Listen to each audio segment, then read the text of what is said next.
tu es qu'un mingi mingi la belle mboka mboka hein aux a besoin mariage aux a besoin musique que muto azana viking line terminal na Finlande muto kitarawana mais aux a musique pas fait na fête la belle mboka mboka très très fort na lobaki likamuna métallique comme na matos maison la belle mboka mboka na Finlande a osangisa batu nyos ponga pe na okatsa kuna mariage moza kuna munene la belle mboka mboka po biso lingi bongo musique betia wa ebimi awa Richard Poiti très très fort sans oublier moi sinaye place ali bambota na petit na roya kuna na mona bana pona ça fait un temps là na moni bana ngaite mais balobi mingi la belle mboka mboka ils ont à Stockholm, ils ont kanga masolo na Stockholm tozania wa DJ mboka mboka ayaka kufungula kaka je ayaka kufungula masolo ayaka kufula DJ mboka mboka likamuna métallique likamuna matos donc bolandaka donc biso mingi na 3 fois W hein la belle mboka mboka.com donc masolo za yango wana Richard Poiti sona lokanga bona yebi mutoyo na yebi fina digital momo oyemo nazolo bawa métallique na matos donc merci.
Toujours dans ma solo, l'histoire est à Awa. Triple, on me donne l'histoire. Bon matin, bon quitte, c'est triple. Na CDJ Mboka, merci. On est ensemble.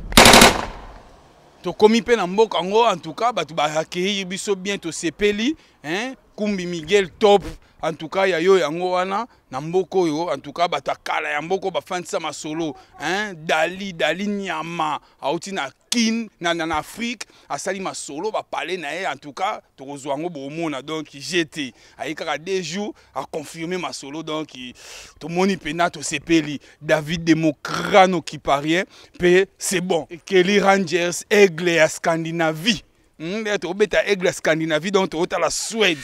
to la Norvège to la Danemark donc Finlande yes quoi ça Aigle à la bango na si hein to bo sanité papi Kamani donc wa to kikuti ko lekate sans que to cité ba kombo wana hein to bo sanité sous Eric Photo to ba ba fête union sur Suède kala mingi te aoya pe na Finlande hein donc to tient na connexion na Finlande pour na azwa toujours ba image parce que ba image azozwa world hein donc Dali a confirmé pendant ma solo koto donc bino nyonso boyoki ma solo nde on a biso a jeune trop jeune même a sali ma solo beti diona mundele pour na ko sepesa bino ba vrai chéri nyonso nguli la grande en tout cas bo simba leki na bino hein botika été ba vrai chéri nyonso babi na ouverture na bango bakoya basi baya ofele binombo bolandi hein Yvette Balela yaka soutenir ndeko na bino awa na mboko hein Yamashi Cobra Yamashi hein bo soutenir ndeko na bino hein papi Abedi donc to bo sanité Lise toujours bendele ko yate na maman na biso Louise la sage ya mboka oyo ba conseil zala mais sikoyo avant aussi ça pour to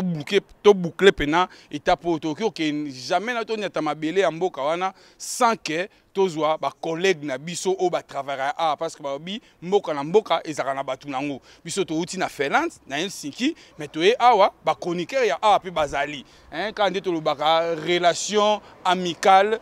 une très bonne relation na ba chroniqueur à monde mombandé ezala parce que là to beta en France to so la rapena ba chroniqueur à côté kuna Belgique pourquoi pas to leki na Suède to beta moi mbote ata moi mbote na ba chroniqueur ya ba mboko et ça là toujours bien hein donc yango wana sans plus tarder na kobenga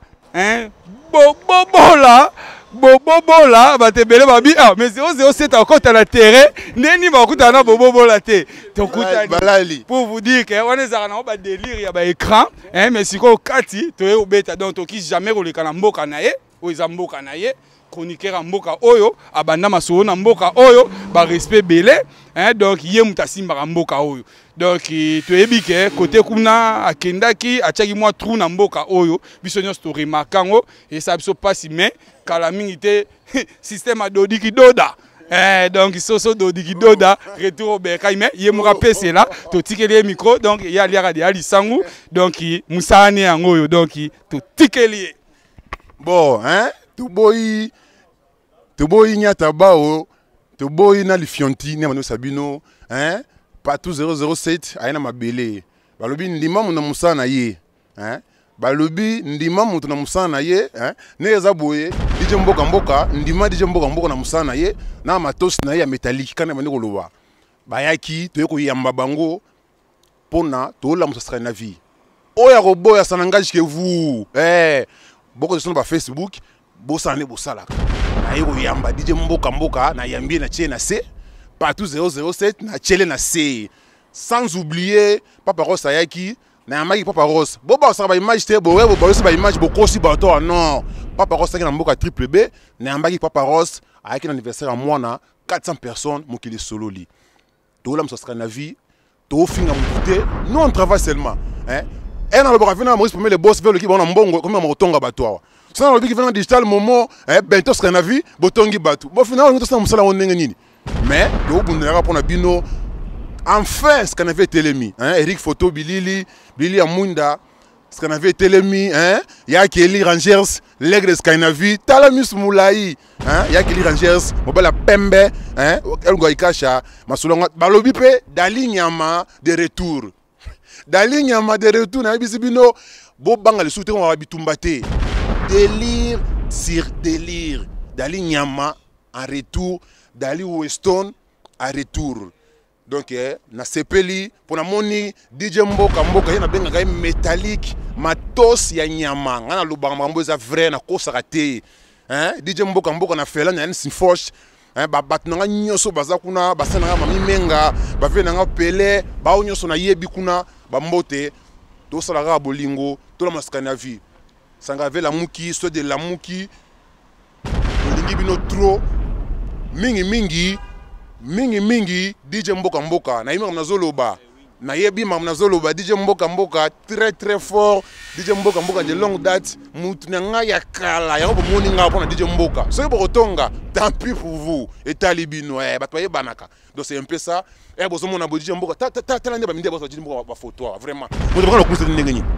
ba mindele ba ko DJ Mboka ba photo awa donc ça embouteillage jamais photo kata. Sans oublier Pakali a triple na Weston quand on a loba Pakali a triple na Weston respect beaucoup laka na petit Stéphanie Musselala na Pakali Wing Fum na Yoji sans oublier David Moukrano ça prend un catalogue au boy ça n'engage que vous les princes Monzalé toujours dans ma solo histoire est awa triple même ton histoire bon mata bo kita c'est triple na CD DJ Mboka merci on est ensemble.